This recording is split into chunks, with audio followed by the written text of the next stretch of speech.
Enlightenment, मोक्ष क्या है?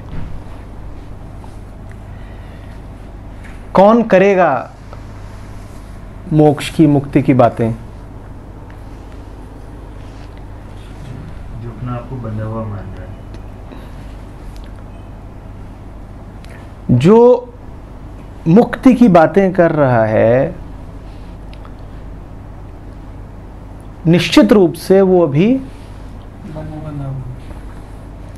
जो मोक्ष पाना चाहता है निश्चित रूप से उसे अभी, ठीक है ना? तो जो कोई भी मोक्ष की बात कर रहा है ये पक्का है कि उसे मोक्ष अभी मिला नहीं है। तो जैसी भी बातें करेगा वो कैसी बातें होंगी? कैसी होंगी?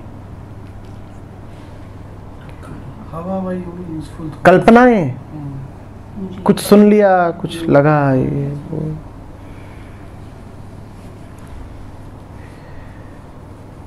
वही कोशिश करेगा कुछ पाने की, दुख में है वो, इसीलिए मोक्ष जैसी कोई चीज है जो उसके सामने चमक रही है, जो पानी है। एकमात्र चीज जो एनलाइटनमेंट, मोक्ष के बारे में कही जा सकती है वो ये है कि ये पक्का है कि फिलहाल जो मेरी दुख की हालत है वो नहीं रहेगी, उससे मुक्त हो जाऊंगा।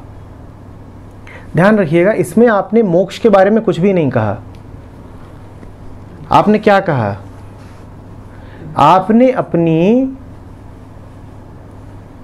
वर्तमान अवस्था के बारे में कुछ कहा है, आपने मोक्ष के बारे में कुछ नहीं कहा। आपने इतना ही कहा है कि फिलहाल बड़े संकट में हूं, हालत बड़ी खराब है, इससे मुक्त हो जाऊं। और सिर्फ इतनी ही बात ईमानदारी से कही जा सकती है, क्योंकि यह पक्का है कि अभी तो अच्छा अनुभव नहीं कर रहा, दिन रात सर भारी रहता है, तनाव, पीड़ा। मोक्ष का कुल इतना ही मतलब हो सकता है। इसीलिए बुद्ध ने ज्यादा ईमानदारी का शब्द दिया है। नहीं वो कह रहे कि मोक्ष कोई पाने की वस्तु है, वो इतना ही कह रहे हैं कि ये जो जल रहा है ये बुझ गया, यही मोक्ष है। निर्वाण, निर्वापित हो जाना, लौ का बुझ जाना। जो अभी आग लगी हुई है वो बुझ गई, उसके बाद क्या होगा हम कैसे जाने? हमने क्या उसे अनुभव किया? अभी हम रहते हैं उसे अनुभव कर भी सकते हैं। जब जानते नहीं तो कुछ कह कैसे दें मोक्ष के बारे में? ईमानदारी की बात इतनी ही है कि हम इतना कहेंगे कि मोक्ष का अर्थ है दुख से मुक्ति, तनाव से मुक्ति। उसमें क्या परमानंद है, कौन सा तीन्द्रिय सुख है, बेवकूफी की बात है, पतंग उड़ाने वाली बात है। कौन जाने? और जो जानेगा उसको क्या पड़ी है बोलने की? वो क्यों आएगा गाना गाने मोक्ष मोक्ष?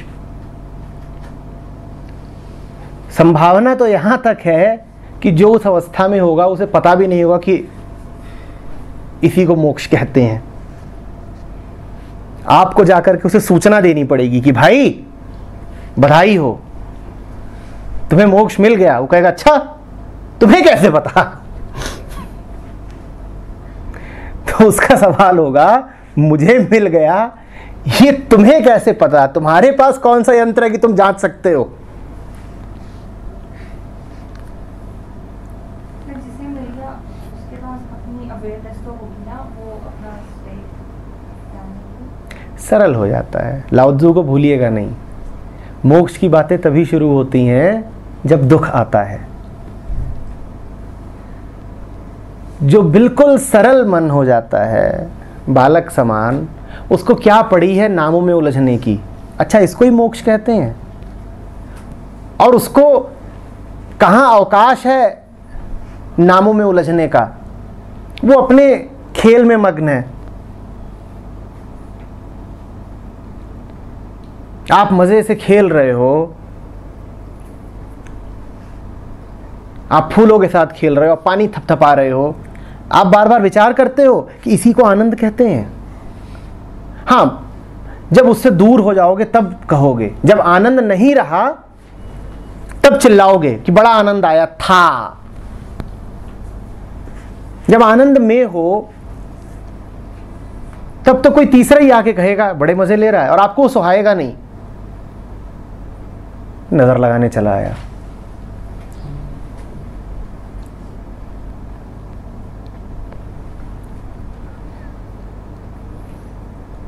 रहीमन बात अगम्य की कहत सुनत की नाई, जे जानत ते कहत नहीं, कहत ते जानत नाई।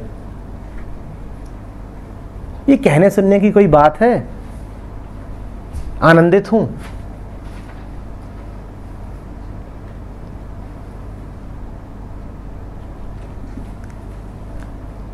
यहां दावेदारी नहीं चलती, और ये कोई सलीका नहीं है कि दावेदारी नहीं करनी है।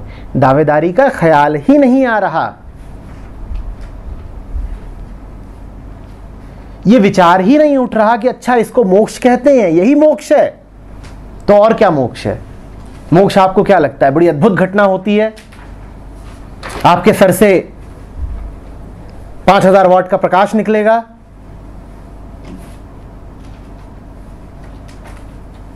चुपचाप हो, सरल हो, हल्के हो, बैठे हुए हो, शाम का समय है, सूरज को देख रहे हो, और क्या होता है मोक्ष? हां, सारा मोक्ष विलीन हो गया, आसन से तुम बिल्कुल हट गए, जहां तुम्हें ये ख्याल आया इसी को तो मोक्ष कहते हैं। अब तुम कहोगे अच्छा अभी मैं मोक्ष मुद्रा में हूं। ये सुनना भाई, जरा एक फोटो खींचना। और फिर तुम अपनी शक्ल बना रहे हो और उससे कह रहे हो इस तरीके से खींच के सूरज भी आ जाए, मेरी शक्ल भी आ जाए जरा। अरे मोक्ष है, हल्की घटना थोड़ी ही है। गया, हिल गया, आसन डोल गया। मोक्ष में कुछ विशेष नहीं है, यही है मोक्ष, और कुछ नहीं है।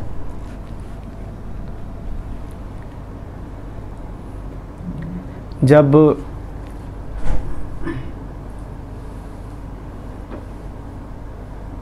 शिवपुरी गए थे इस बार, तो वहाँ रात का 2-2:30 बजे का समय था। मैंने कहा आज का कार्यक्रम खत्म करने से पहले परम से मुलाकात का एक छोटा सा स्लॉट मिला है 5 मिनट का, तो 5 मिनट के लिए दरवाजे खुल रहे हैं और सब जाइए और देख करके आइए, मिल करके आइए, आपको जो बातें करनी है करके आइए, ज़्यादा समय नहीं है। व्यस्त आदमी है भाई वो, तो हमारे लिए 5 मिनट का समय निकाला है। उठ के जाइए, जिसको जिधर अंधेरे में जाना हो, और उससे कुछ बातचीत करके आइए। तो ज़्यादातर जो लोग थे वो सोने ही चले गए थे, गिनती के 7-8 लोग बचे थे। सब गए, अपना देख दुख के आए, 5 मिनट की जगह 10-10 मिनट लगा के आए। अच्छा अनुभव था। उसके बाद सब आते हैं, अपना अपना बयान करने लगे। किसी ने आँखों को चुंधिया देने वाला प्रकाश देखा था, कोई कुछ देख ही नहीं पाया था, कोई भाव विवहल हो गया था।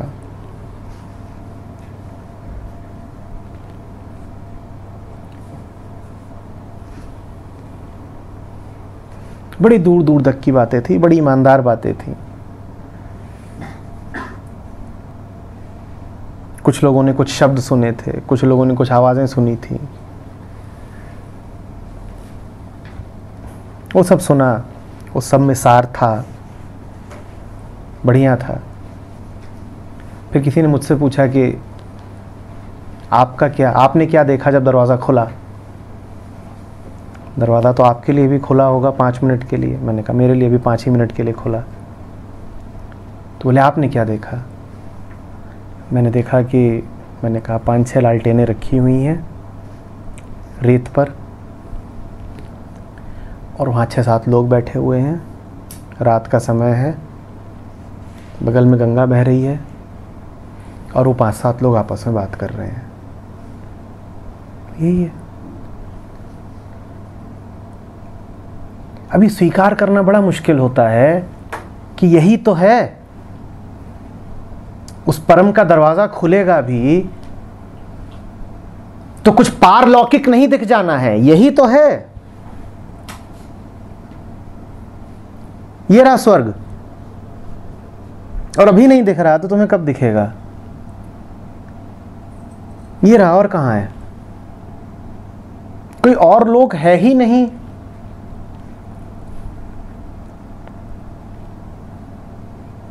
मोक्ष का अर्थ है ये जान लेना कि तुम मोक्ष में ही हो। मोक्ष का अर्थ कुछ पा लेना नहीं है। मोक्ष का अर्थ है अपनी इस भ्रांति का त्याग कर देना कि फिलहाल मैं बंधन में हूं। मोक्ष का अर्थ बंधन से मुक्ति नहीं है, मोक्ष का अर्थ बंधन की धारणा से मुक्ति है।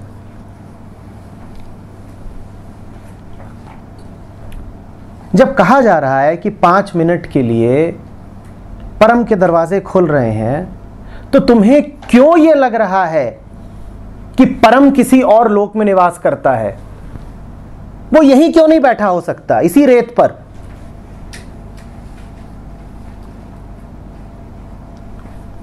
स्वर्ग किसी और जगह का नाम क्यों है?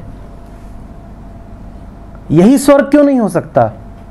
बिल्कुल यही, ठीक यही।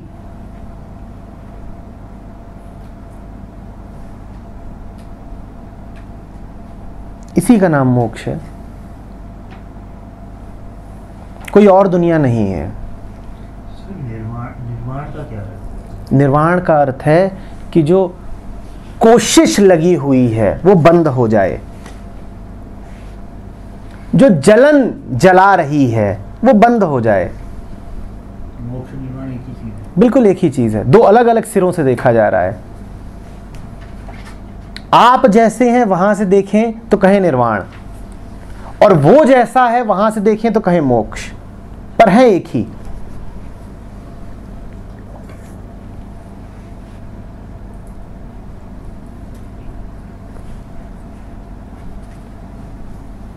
तो 5 मिनट के लिए परम के दरवाजे खुलेंगे, क्या है वो? थोड़ा सा बताएंगे। कुछ नहीं, ऐसे ही था, समझ लीजिए सारे बैठे हुए हैं। मैंने कहा जाइए, it's a small encounter with God. असल में रात में 2:30 बजे तक बड़ा समा बंध गया था, लोगों ने गाया था, बहुत सारे बच्चे थे जो पहली बार अनुभव कर रहे थे, तो वो थोड़ा सा भावुक भी हो गए थे, थके भी हुए थे। मैंने कहा अब आज की रात समापन करने से पहले जाओ, 5 मिनट के लिए दरवाजे खुल रहे हैं, पूरा अंधेरा है चारों ओर, बस बीच में वहाँ 2-4 लालटेन रखी हैं, जाओ छितरा जाओ, और 5 मिनट के लिए उसके दरवाजे खुल रहे हैं, जाओ उससे बातचीत करके आओ, और फिर आकर के बताओ कि जब दरवाजे खुले तो क्या देखा और क्या बातचीत करी।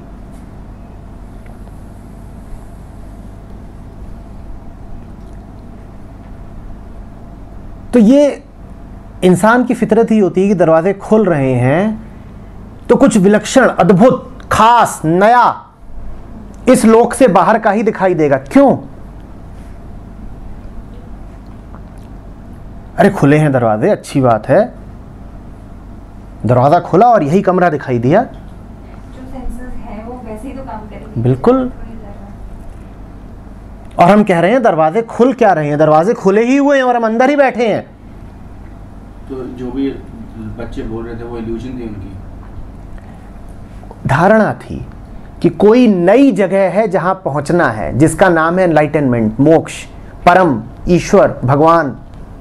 जब मैं ऐसे बैठा हुआ था, ठीक वैसे ही जैसे तुम कहते हो कि कोई नौकरी है जो 2 साल बाद मिल जानी है, कोई मजेदार जीवन है जो कभी मिल जाना है, उसी तरीके से तुम्हारी कल्पना है कि मोक्ष जैसा भी कुछ होता है। परम की प्राप्ति यानी मोक्ष कल्पना है बस तुम्हारी। तो जैसे तो मैं बैठा हुआ था, मुझे बहुत वास्टनेस फील हुई थी, बहुत ज़्यादा वास्टनेस फील हुई थी। जैसे मैं वैसा फील नहीं आता कि मैं एक बॉडी हूँ, मुझे बस बहुत वास्टनेस फील हो रही थी। तो फिर वो भी मेरी इल्यूजन है। देखो, जो कुछ भी अनुभव करोगे उसको अनुभव करने वाला अनुभोक्ता मन ही होता है। तो तुम्हारा ऊंचे से ऊंचा अनुभव भी है तो मानसिक ही। थोड़ी सी ये बात दिल को चोट देती है कि मुझे बड़ी गहराई का, बड़ी तृप्ति का, बड़ी शांति का अनुभव हुआ। तुम्हें कोई भी अनुभव हो, है तो वो मानसिक ही। सरल जीवन में, सहज जीवन में अनुभवों की जगह नहीं होती, बस जीवन होता है। पर उस तरह के अनुभव से डिफरेंसेस, जैसे हम नॉर्मल जब होते हैं तो बहुत सारे डिफरेंसेस दिखते हैं हमें। तो अगर उस तरह के एक्सपीरियंस से वो डिफरेंसेस डिसॉल्व हो रहे हैं, उस तरह के अनुभव से एक लाभ हो सकता है कि आपको, चूंकि वो मानसिक अनुभव ही है, तो उससे आपको आपके मन के बारे में कुछ पता चल जाए, बस ये लाभ हो सकता है। कि अब मन ऐसा हो गया है कि डिफरेंसेस नहीं दिखता है। उदाहरण के लिए, आपको यदि बार बार अनुभव में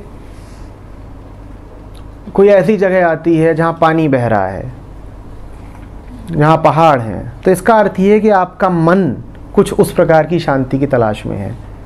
बस इतना पता चल सकता है।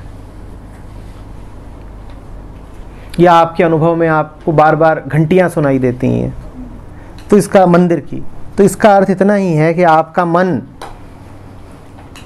धार्मिकता का सहारा लेना चाहता है। उससे लेकिन और कुछ नहीं पता चलता, क्योंकि और कुछ है ही नहीं पता लगने के लिए। जो है सामने है, प्रकट है, और क्या है। और इस बात को स्वीकार करिए, क्योंकि हम सब जीते ऐसे हैं जैसे हमें देश निकाला दे दिया गया हो। हम सब ऐसे जीते हैं जैसे हमारा असली घर कहीं और था और हमें वहां से बहिष्कृत कर दिया गया है। और हम लगातार इस आस में हैं कि कभी ना कभी हमें हमारे असली घर में पुनर्प्रवेश मिल जाएगा। कहीं से आपको निकाल नहीं दिया गया है, आप अपने असली घर में ही हो। यही असली घर है। आप अभी स्वर्ग में ही बैठे हो, कोई और स्वर्ग नहीं है। ये इंद्र बैठे हैं, ये चित्रगुप्त बैठे हैं,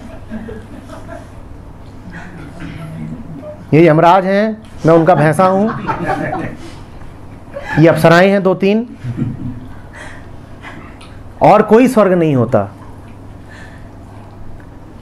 तो कहीं और जाना नहीं है, कहीं और कुछ है ही नहीं, कोई और आपका असली घर नहीं है, यही है।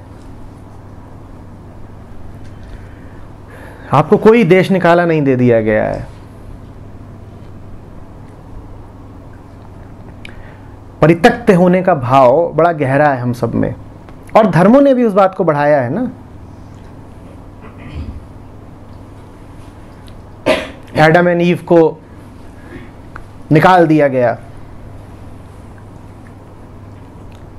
सेब खाने के अपराध में। अरे आप कितने भी सेब खा लो, आपको नहीं निकाला जा सकता, पक्का समझिए।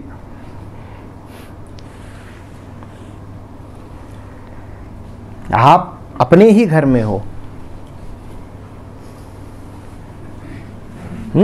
यही मोक्ष है। इसी बोध में स्थापित हो जाना कि जो है वो यही है, यही परम सत्य है और इसके अलावा कुछ नहीं, यही मोक्ष है।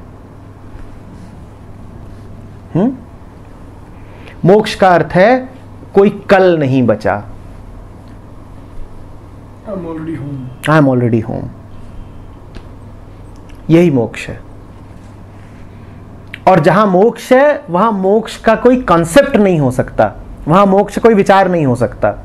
Happiness is only for the one who's sad.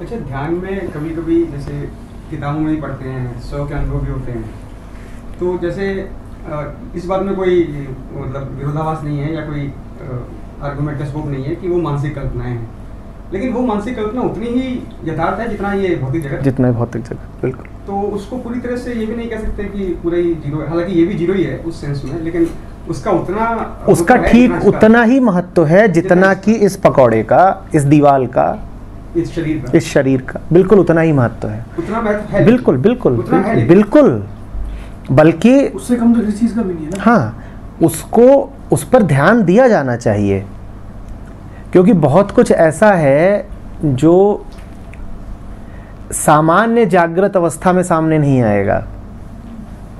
मन की, चित्त की जब थोड़ी भिन्न दशाएं होती हैं तब वो अपने आप को प्रकट करता है। वो है मन का ही सामग्री, वो मन की ही है, चित्त की ही सामग्री है, पर वो प्रकट नहीं होती है। उसको आप सबकॉन्शियस बोल लीजिए, जो भी कहिए, वो छुपी बैठी रहती है। तो जब वो प्रकट हो उन मौक़ों पर उसको पूरा ध्यान दिया जाना चाहिए। लेकिन वो एक तरीके से माइलस्टोन की तरह भी तो काम कर सकती है मुझे नहीं। बिल्कुल करेगी, क्योंकि आप जो कुछ हैं वो 5-7% ही वो हैं जो आपके विचारों में आता है, बाकी सब कुछ तो वृत्ति रूप में छुपा बैठा है भीतर। वृत्ति मतलब तुम्हारी जो गांठें हैं, तुम्हारी जो हाँ संस्कार हैं, गहरे से गहरे संस्कार जो हैं, जिनसे ज़िंदगी ही पूरी चल रही है, जिससे तुम्हारी पसंद नापसंद सब चल रहा है, पर जिनका तुम्हें पता भी नहीं लगता क्योंकि वो छुपी बैठी रहती हैं। तो ये जो ऐसे गिने चुने कभी कभार मौके आते हैं जब वो वृत्तियाँ अपने आप को अचानक प्रकट कर दें, तब उनको पूरा ध्यान दिया जाना चाहिए, क्योंकि वही मौका है उनको जानने का और उनसे मुक्त हो जाने का। गांठें खोलने में मदद तो करती हैं। बिल्कुल मदद करती हैं पूरी। इसी कारण सपनों को आप हल्के में नहीं ले सकते। यदि सपना आया है, कुछ तो है मन में, बिल्कुल बिल्कुल, तो आपको पता लगेगा उससे कि आपके मन में क्या चल रहा है, और जानना मुक्त होने की दिशा में कदम है। जैसे ही आप जानोगे अच्छा ये सब चल रहा है, तो उससे फिर आप मुक्त हो सकते हो।